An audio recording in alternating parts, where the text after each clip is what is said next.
बिस्मिल्लाहिर्रहमानिर्रहीम। Second year class, आज का लेक्चर शुरू करते हैं। हमने आज नया चैप्टर स्टार्ट करना है जिसका नाम है कार्बोक्सिलिक एसिड्स।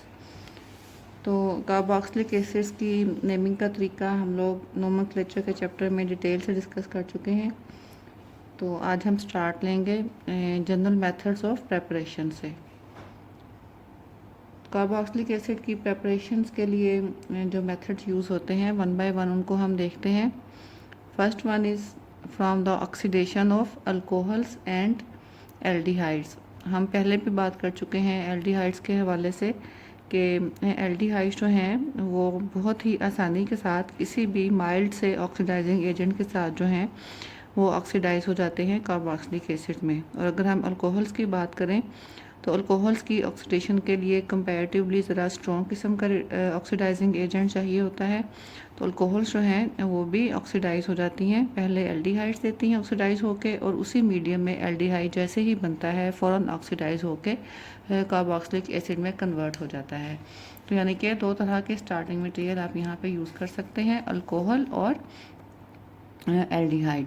तो अगर हम अल्कोहल्स की बात करें, जैसा कि आपके पास ये अल्कोहल है इथानॉल, तो इथानॉल को ऑक्सीडाइज करने के लिए जैसा कि मैंने पहले कहा हमें थोड़ा सा स्ट्रॉन्ग ऑक्सीडाइजिंग एजेंट चाहिए होता है। तो इसको हम ऑक्सीडाइज कर सकते हैं पोटेशियम डाइक्रोमेट के साथ in the presence of sulphuric acid.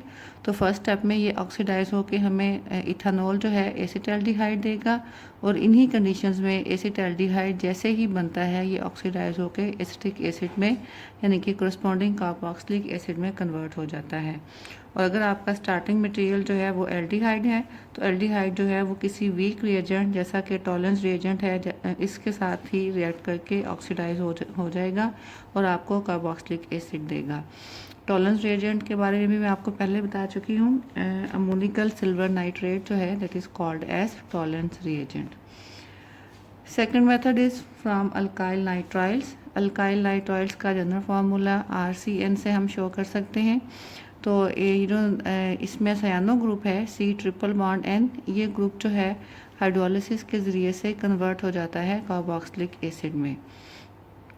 जैसा कि आपके पास ये मिथाइल साइनाइड हो CH3 C�BN, इसको आप रिएक्ट करवाएं वाटर के साथ in the presence of dilute acid.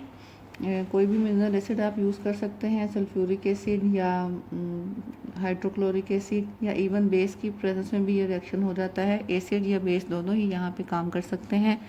तो इन कंडीशंस में ये सयानो ग्रुप जो है ये कन्वर्ट हो जाता है कार्बोक्सिलिक ग्रुप में।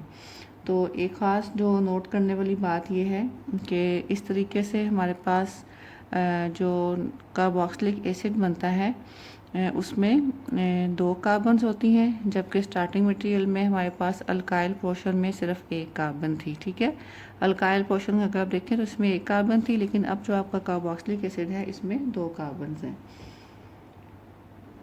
और अल्काइल नाइट्राइल्स को प्रिपेयर करने के लिए ये रिएक्शन हम यूज़ कर सकते हैं। अल्काइल नाइट्राइल्स की प्रिपरेशन के लिए हम अल्काइल हैलाइड्स को रिएक्ट करवाते हैं पोटेशियम साइनाइड के साथ in the presence of alcohol. तो इस सूरत में आपके पास अल्काइल नाइट्राइल बन जाते हैं। तो अब देखें स्टार्टिंग यानी कि आपने करनी है यहाँ से अल्काइल नाइट्राइल बना, और अल्काइल नाइट्राइल जो है फिर इस प्रोसेस से कन्वर्ट हो जाता है कार्बोक्सिलिक एसिड से। तो देखें आपके पास स्टार्टिंग मटेरियल के लिहाज से कार्बोक्सिलिक एसिड में 1 कार्बन जो है वो एक्स्ट्रा आ जाती है। Third method is preparation from Grignard reagent. ये रिएक्शन भी हम पहले पढ़ चुके हैं ग्रिग्नार्ड रिएजेंट के टॉपिक में। किसी भी ग्रिग्नार्ड रिएजेंट को जब आप रिएक्ट करवाते हैं कार्बन डाइऑक्साइड के साथ, तो इस तरह से कार्बन डाइऑक्साइड में ये पार्शियल पॉजिटिव कार्बन होता है और ऑक्सीजन के ऊपर partial negative charge. Grignard reagent में आपके पास कार्बन के ऊपर पार्शियल नेगेटिव चार्ज और मैग्नीशियम के ऊपर पार्शियल पॉजिटिव चार्ज होता है। इस तरह से ये ग्रिग्नार्ड रिएजेंट का जो नेगेटिव पोर्शन है ये कार्बन डाइऑक्साइड की पार्शियल पॉजिटिवली चार्ज कार्बन के ऊपर अटैक करेगा।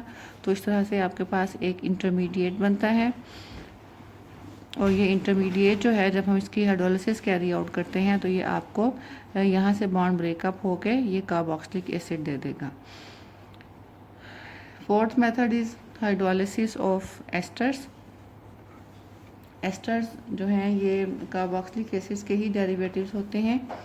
यहाँ पे आपके पास है formula CH3 C double bond O C2H5, this compound is called as ethyl acetate. इसको जब आप हाइड्रोलिसिस करेंगे एस्टर की, हाइड्रोलिसिस करने के लिए हम इसको रिएक्ट करवाएंगे बेस के साथ। कंसनट्रेटेड बेस चाहिए होगी हमें इसके लिए। तो फर्स्ट स्टेप में जब ये एस्टर बेस के साथ रिएक्ट करेगा तो हमारे पास sodium salt of acetic acid बनेगा इस एसीटेट के साथ। So this is called as sodium salt of acetic acid. और ये जो sodium salt of acetic acid है ये इसको आप कह सकते हैं सोडियम एसीटेट। इसका प्रॉपर नाम जो है सोडियम एसीटेट। इसको जब आप रिएक्ट करवाएंगे डाइल्यूट HCl के साथ तो ये आपको कार्बोक्सिलिक एसिड और सॉल्ट दे देगा, सोडियम क्लोराइड।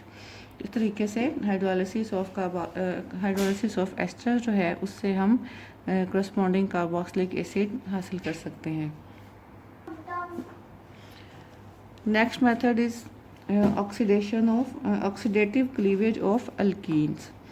अल्कीन्स की जब हम ऑक्सीडेशन करते हैं स्ट्रॉन्ग ऑक्सीडाइजिंग एजेंट के साथ, जैसा कि अल्कलाइन पोटेशियम परमैंगनेट के साथ हाई टेम्परेचर पर, तो अल्कीन जो हैं वो डबल बॉन्ड के पॉइंट से अल्कीन चेन ब्रेकअप हो जाती है और दोनों पार्ट्स जो हैं वो करस्पॉन्डिंग कार्बोक्सिलिक एसिड में कन्वर्ट हो जाते हैं। जैसा कि आप यहाँ पे देख रहे हैं हमारे पास ये 2 ब्यूटीन है। जब हम इसको रिएक्ट करवाएंगे पोटेशियम परमैंगनेट के साथ अल्कलाइन मीडियम में और उसको हीट अप करेंगे। पोटेशियम परमैंगनेट का काम ये है कि ये एटॉमिक ऑक्सीजन प्रोवाइड करता है फॉर द ऑक्सीडेशन। तो ये कार्बन कार्बन डबल बॉन्ड के पॉइंट से हमारी जो अल्कीन चेन है ये यहाँ से ब्रेकअप हो जाएगी। और देखें इस तरफ भी 2 कार्बन हैं तो हमारे पास 2 कार्बन वाला कार्बोक्सिलिक एसिड बनेगा CH3 C double bond OH यानी कि एसिटिक एसिड। दूसरा पार्ट भी 2 कार्बन पे कंप्राइज करता है तो यहाँ से भी हमारे पास 2 कार्बन वाला यानी कि 2 मॉलिक्यूल्स हमारे पास सेम टाइप के बनेंगे। तो अगर कोई अनसिमेट्रिकल अल्कीन होगी तो फिर आपके पास ये दोनों मॉलिक्यूल जो हैं वो डिफरेंट टाइप के हो सकते हैं। डिपेंड करता है कि आपके पास स्टार्टिंग चेन जो है अल्कीन की उसमें कार्बन कार्बन डबल बॉन्ड कहाँ पाया जाता है। इसके बाद थोड़ा सा मैं आपको फिज़िकल प्रॉपर्टीज़ के बारे में बताऊंगी कार्बोक्सिलिक एसिड्स की। कार्बोक्सिलिक एसिड्स जो हैं ये अगर आप लोअर मेंबर देखें जैसा कि 1 कार्बन वाला एसिड है फॉर्मिक एसिड, उसके बाद सेकंड 2 कार्बन वाला एसिटिक एसिड और प्रोपेनोइक एसिड, 3 कार्बन इसमें होते हैं। तो इन ये फिज़िकल स्टेट के लिहाज से ये लिक्विड फॉर्म में पाए जाते हैं और इनकी तेज़ चुभने वाली स्मेल होती है, इनके पंजेंट स्मेल होती है। जबकि 4 कार्बन और इससे ऊपर कार्बन नंबर 6 तक जो हैं कार्बोक्सिलिक एसिड्स वो लिक्विड फॉर्म में पाए जाते हैं और इनका जो है इनकी भी स्मेल थोड़ी सी बैड स्मेल होती है। कार्बोक्सिलिक एसिड्स जो हैं ख़ास तौर पे जो स्मॉल चेन कार्बोक्सिलिक एसिड हैं जैसा कि 4 मेंबर्स तक जिनमें कार्बन आइटम्स पाए जाएंगे, जिस चेन में 4 तक कार्बन आइटम्स पाए जाएंगे, इस तरह के एसिड्स जो होते हैं वाटर में फ्रीली सॉल्युबल हैं क्योंकि कार्बोक्सिलिक एसिड का जो OH ग्रुप होता है ये वाटर के साथ हाइड्रोजन बॉन्डिंग आसानी से डेवलप कर सकता है। तो इसीलिए इस प्रॉपर्टी की वजह से ये कंपाउंड जो हैं ये स्मॉलर कार्बोक्सिलिक एसिड जो हैं ये वाटर में सॉल्युबल हैं।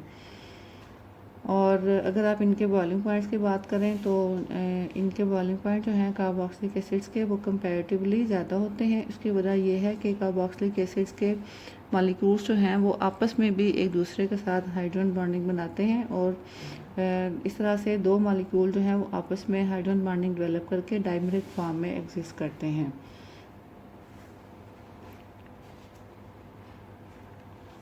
अब हमने नेक्स्ट देखने हैं reactivity and reactions of carboxylic acids.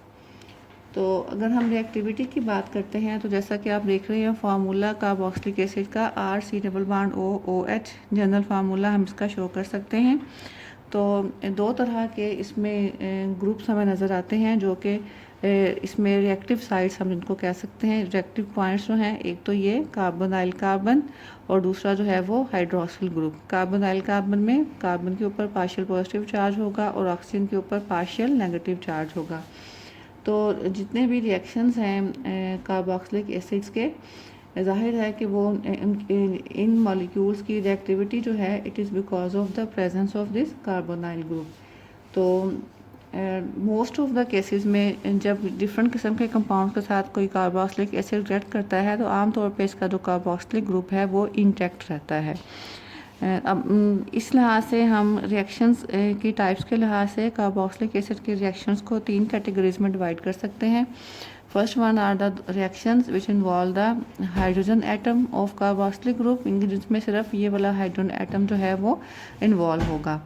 Second are the types of reactions which involve the replacement of OH group. OH group किसी दूसरे ग्रुप से रिप्लेस हो जाएगा।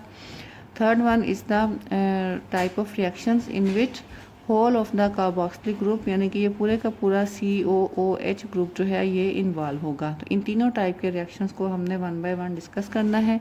रिएक्शंस ऑफ कार्बोक्सिलिक एसिड्स इंशाल्लाह हम नेक्स्ट लेक्चर में स्टडी करेंगे। उस वक्त तक के लिए अल्लाह हाफिज़।